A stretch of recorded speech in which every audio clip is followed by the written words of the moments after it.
Well, good morning, everyone. David Paul speaking. I'm the Managing Director of VectorVest in the UK. Entitled this talk, Better Times, but the Hawks are Circling. And I think you all know by now that the Federal Reserve, the American Central Bank, held interest rates at their meeting on Wednesday.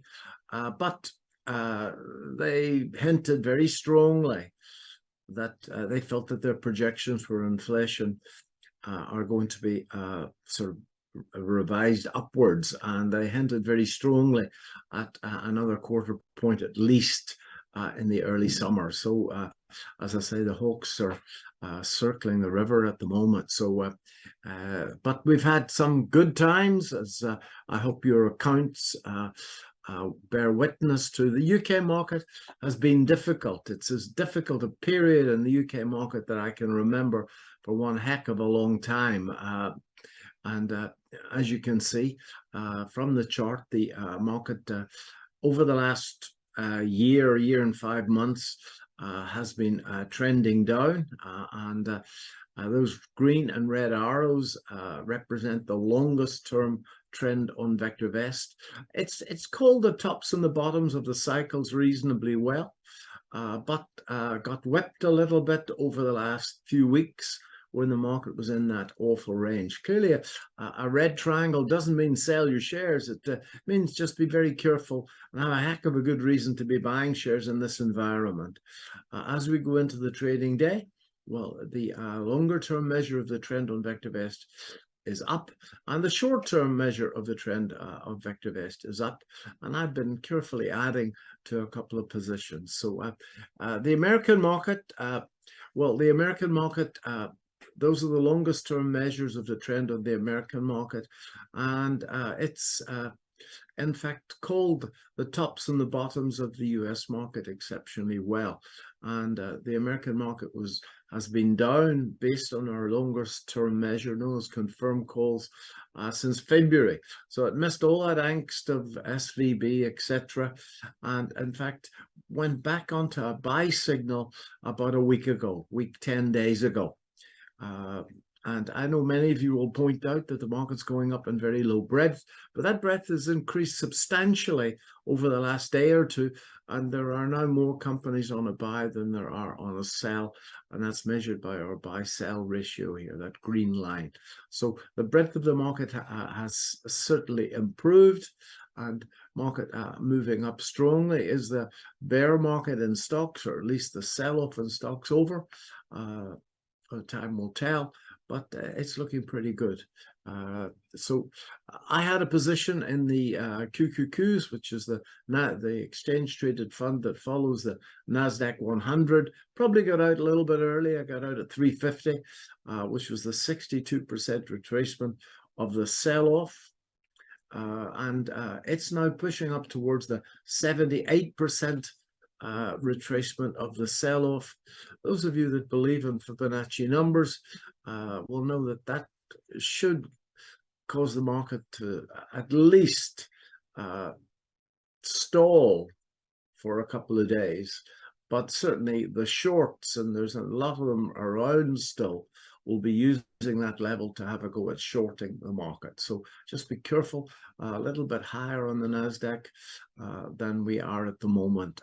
And similarly on the SPX, if you trade the SPX, as I do, when you get up to that 550 level on the SPX, well, there's a lot of resistance there. That's going to pull an awful lot of bears out of hiding.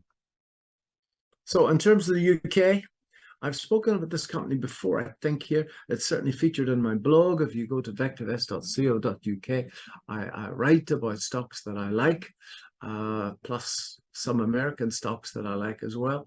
And this company has, since COVID, this is a chart over the last, 3.5 years. Hard to believe it's three years and 4 months since the very first COVID lockdown. The company prospered during COVID, and over the last couple of years, it's gone into this consolidation, which technicians would refer to as an ascending triangle, which is invariably looked upon as a bullish pattern.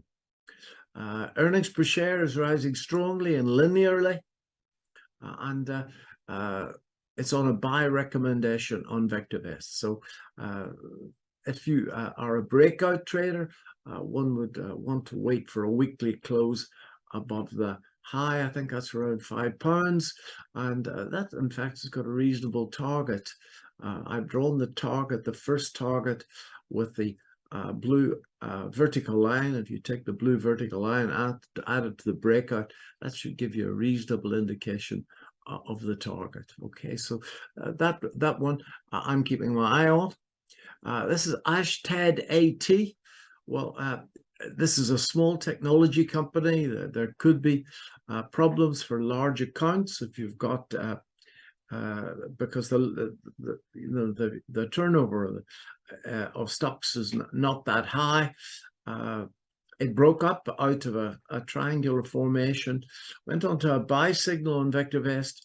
It then goes sideways into a rectangular consolidation, and it's broken out of that and tested that rectangular consolidation over the last day or two. And I think that that looks as if it can go much higher. Just be careful. If you've got a larger account, always easy to get in. The trick is getting out, even if you're right.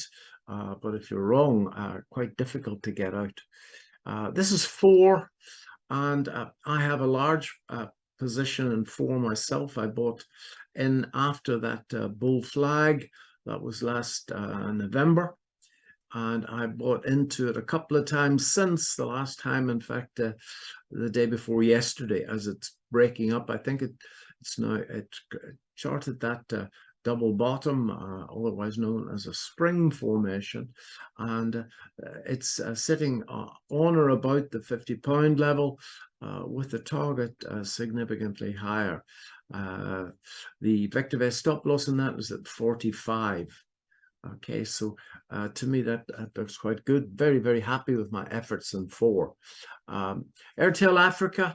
Well, Airtel Africa came back and it was accumulated at exactly the old high. So as you can see, resistance became support. There's also a Fibonacci level there, and the Airtel Africa is charted at least a double bottom. Maybe some people would call it a treble bottom there.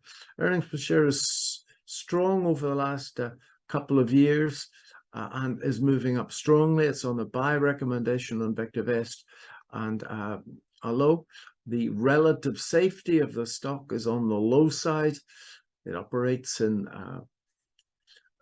sub-Saharan Africa with cell phone services, but both technically and fundamentally it looks like a high probability position. And the last one, folks, is Games Workshop, and Games Workshop keeps going from strength to strength.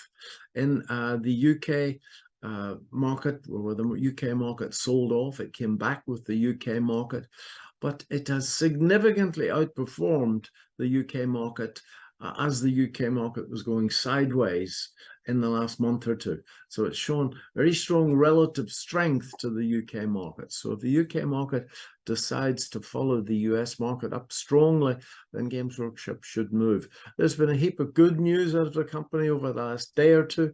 That heap of good news, in fact, has pushed it up through the £100 level. And I, in fact, have added to that position. I bought it. I added it once at the last pullback, and I added again at the second pullback. So I've got a large position. So my 2 biggest positions in the UK are Games Workshop and 4. Okay, so I hope that's given you some ideas. Just remember that the hawks are still circling. So let's just keep a strong look on our stop losses always until we're out of this mess.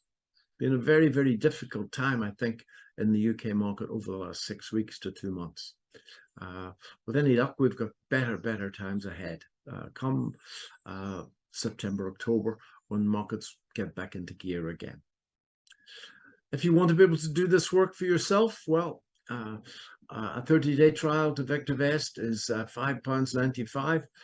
And if you take that trial, that's not just the UK, that's Effective Est World.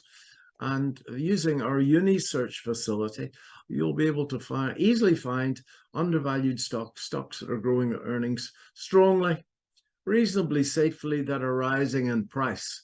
And that's a very good place to begin your search. And that's a very good place to make some money. Thanks very much indeed.